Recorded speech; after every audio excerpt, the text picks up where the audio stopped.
اس کا ریکارڈ تک چوری کر کے لے گئے اور وہ ریکارڈ آج تک واپس نہیں آیا نیب سے، ٹھیک ہے، اٹھا کے لے گئے اس کے انالیسس کے لیے. اور پٹواری تو ایسے ہی مطلب کہ جسے کہنا چاہیے کم علمی کی بنیاد پہ کہتے ہیں نا، اس نے کروا لیا ہوا ہے اپنے مخالفین کا پہلے آڈٹ، ٹھیک ہے، اور اس آڈٹ میں سے کچھ نہیں نکلا ماں سوائے اس کے کہ فنڈز کی فراہمی کے باعث، کیونکہ انہوں نے اکاؤنٹس فریز کر دیے تھے، یہ دونوں انیشیٹو شریف میڈیکل سٹی والوں کو بند کرنا پڑے. تو خیر بات لمبی ہو گئی.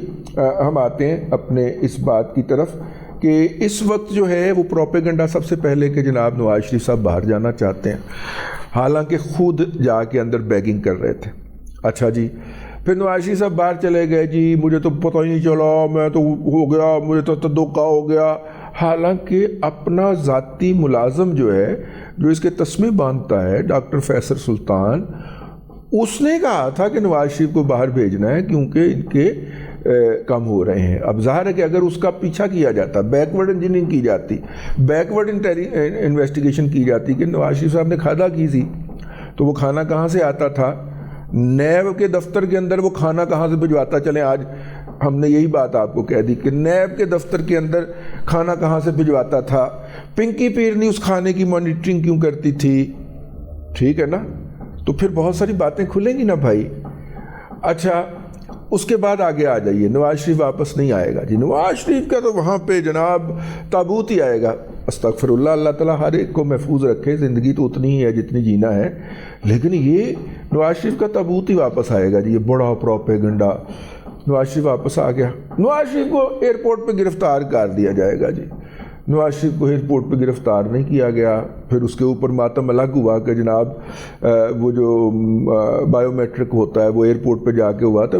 بائیو میٹرک عمران خان کا تو بنی گالہ میں بھی ہوا تھا، ٹھیک ہے. اچھا جی پھر آگے آ جائیے، نواز شریف جو ہے وہ گرفتار ہو جائے گا. جی نواز شریف گرفتار نہیں ہوا، نواز شریف ڈسکوالیفائی ہو جائے گا. نواز شریف ڈسکوالیفائی نہیں ہوا. اب وہ عناصر جو یہ والا پروپیگنڈا تسلسل اور تواتر کے ساتھ کرتے رہے ہیں، اب ان کو تکلیف یہ ہے کہ نواز شریف الیکشن کمپین ہی شروع نہیں کر رہا. اسے پتہ ہے میں نے ہار جانا ہے، گراؤنڈ ریئلٹیز کا پتہ ہے، گراؤنڈ یہ ہے وہ ہے فلانا ہے ٹمکانا ہے. نواز شریف جو ہے وہ لندن واپس جا رہا ہے. یہ وہ سیم عناصر ہیں جو مسلسل پروپیگنڈا کر رہا ہے. نواز شریف الیکشن کمپین کیوں نہیں شروع کر رہا ہے؟ پتہ ہے نا جتیاں پہنیاں نے. اچھا بڑے بڑے جگادری لوگ، گراؤنڈ کے اوپر تو سچویشن ہی مختلف ہے.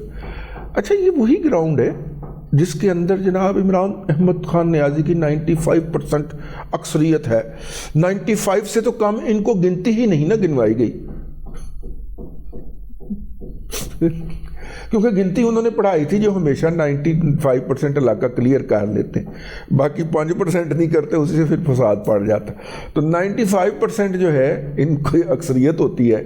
تو آپ کی 95% اکثریت ہے، آپ کھمبے کو ووٹ دیں گے ہیں یوتھیو، آپ کھمبے کو ووٹ دیں گے وہ جیت جائے گا، تو اس میں گھبرانے والی کون سی بات ہے، اس میں پروپیگنڈا کرنے والی کون سی بات ہے. لیکن چونکہ ان کا پروپیگنڈا این بلاک سائنٹیفک انداز کے اندر اور ایک دم سے اٹیک ہوتا ہے، تو لہٰذا لوگوں کے ذہنوں کے اوپر اثر چھوڑتا ہے. ظاہر خود کو کلیم کرنے والے اور لگنے والے نیوٹرل لوگ بھی یہ پوچھتے ہیں یار میاں کیمپین کیوں نہیں شروع کر، ٹھیک ہے. اچھا جی میاں کمپین کیوں نہیں شروع کر رہا جناب؟ میاں صاحب کمپین اس لیے شروع نہیں کر رہے کہ انہیں پتہ ہے وہ ایک پولیٹیکل لیڈر ہیں، ایکسپیرینسڈ پولیٹیکل لیڈر ہیں. انہیں پتہ ہے کہ الیکشن کمپین جو ہے اس کی ڈیوریشن کتنی ہونی چاہیے، وہ کم ہے. وہی میاں نواز شریف نے آ کے اپنی پارٹی کے ایک پوٹینشل بندے سے، خواہ اس کو اس نے ٹکٹ دینا تھا کہ نہیں دینا تھا، ذاتی طور پہ ملنے کا اہتمام کیا. ہر کانسٹیچوئنسی کے تمام کینڈیڈیٹ جو ہیں ان کو سامنے بٹھا لینا اور بٹھا کے ہر ایک کا حال چال پوچھنا، ٹھیک ہے، اور جس کے بارے میں جو بات یاد رہ گئی ہے اس کو دہرانا، اور یوں اس کے درمیان اور اپنے درمیان ایک ایکویشن پیدا کرنا. یہ پروسیس ہوتا ہے نا. آپ ذرا دوسری پارٹیوں میں دیکھیں یہ پروسیس ہوا ہے. یس عمران خان بھلے 1 کروڑ روپیہ لیتا تھا ملاقات کا، میاں صاحب ریٹ سستا ہے تھے 1 لاکھ روپیہ لے کے تسی کینڈیڈیٹ بن جاؤ، بن جاتے تھے. اور جس دن اس کانسٹیچوئنسی کے انٹرویوز ہوتے تھے آپ دھڑلے سے جا کے تو پہلی رو میں بیٹھتے تھے کہ جی میں بھی کینڈیڈیٹ ہوں. میاں صاحب آپ کو 5 منٹ کا موقع بھی دیتے تھے. اور یاد دلاتے تھے کہ یار آپ سے وہ فلانے دن ملاقات ہوئی تھی، ہاں آپ کے ابا جی کا کیا حال ہے اس وقت ان کا، ٹھیک ہے. وہ بندہ اپنے آپ کو میاں نواز شریف کے ساتھ جڑا ہوا، ایکویٹ ہوا محسوس کرتا ہے. ٹکٹ ملنا نہ ملنا جو ہے وہ مطلب کہ اللہ کے پاس ہے، لیکن ایک دفعہ رابطہ تو ہو گیا نا. اس طرح انہوں نے اپنی پارٹی کے اوپر اپنی جو گرفت، جو ان کے جیل جانے اور پھر بیرون ملک چلے جانے کے بعد ٹوٹ گئی تھی، تقریباً 5 سال کا وقفہ اس میں آ گیا تھا، اس کو بحال کیا. اب میاں صاحب سے کسی نے یہ پوچھا ہے، جس نے پوچھا ہے اس نے ہمیں بتایا ہے، اور میاں صاحب سے اس نے پوچھا کہ میاں صاحب آپ کیمپین کیوں نہیں شروع کر رہے؟ تو انہوں نے کہا کہ دیکھیے ہمارے ہاں جو لوگ ہیں وہ بڑے شارٹ میموری کے ہیں لوگ، ٹھیک ہے، اور کیمپین جو ہوتی ہے وہ 18 سے 20 دن کی کیمپین ہوتی ہے اور اتنی کی میں نے کرنی. اچھا وہ کیمپین کب شروع کیونکہ اس کی وجہ یہ ہے کہ ابھی تک تو ٹکٹوں کا فیصلہ نہیں ہوا. ٹکٹوں کی اناؤنسمنٹ ہوگی 12 کو، 13 کو الیکشن سمبل الاٹ ہوں گے، اور 15 کو پاکستان مسلم لیگ نون نے اپنے لانچ کرنا ہے اپنا مینیفیسٹو، منشور لانچ کرنا ہے کہ انہوں نے منتخب ہونے کے بعد کیا کچھ کرنا ہے.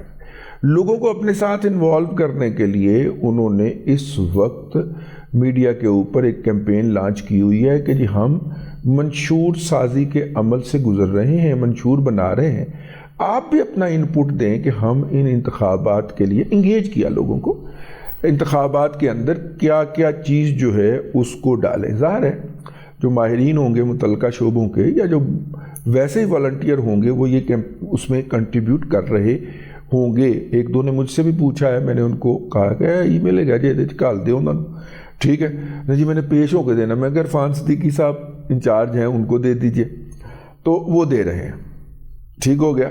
اب وہ کہتے ہیں کہ 13 کو جب الیکشن سمبل الاٹ ہو جائیں گے، لوگ اپنے جھنڈے شنڈے بینر شینر چھپوا لیں گے، اور 15 کو جا کے وہ اپنا لانچ کریں گے اور بڑے اس کے ساتھ ہاؤ ہو کے ساتھ، اور پھر اس کے بعد وہ پھر گڈی پہ چڑھ جائیں گے، اور گڈی پہ چڑھ کے وہ پورے پنجاب کے اندر، خیبر پختونخوا کے ہزارہ حصے کے اندر اور سندھ کے کچھ حصوں کے اندر، کراچی میں خاص طور پہ جانے کی کوشش کریں گے اس کیمپین کے دوران.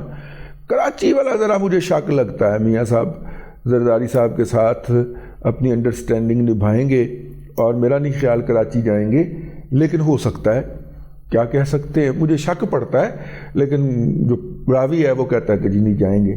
اور یہ ہے جی پوری ان کی کیمپین کا نقشہ. شارٹ میموری والی بات ان کی، ظاہر ہے ان کا تجربہ ہم سے زیادہ ہے پاکستان کی سیاست کا، بلکہ کسی بھی سیاستدان سے بھی زیادہ تجربہ ہے، اور انہیں پتہ ہے کہ لوگ جو ہیں یہاں پہ شارٹ میموری کا شکار ہیں اور وہ نکلیں گے.